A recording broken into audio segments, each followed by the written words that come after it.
Hello. मी ना हे गाजर छिलले, मिरच्या आणलं आचार करायला.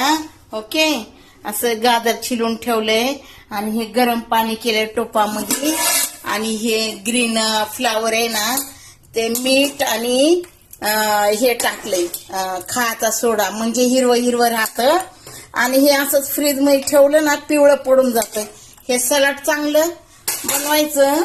गाजर सलाड दही टाकून, शनी फरसबी, बटाटा, वाटाणा टाकून जेवण नाही जात ना मग गरमीनी, मग हे सलाड खायचं. त्यासाठी मी ही बनवते.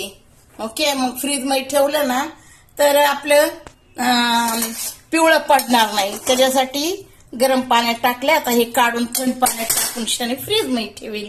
Okay, bye bye. मला ना सलाड लय आवडतंय, मग मी नेहमी बनवते सलाड. ठीक आहे.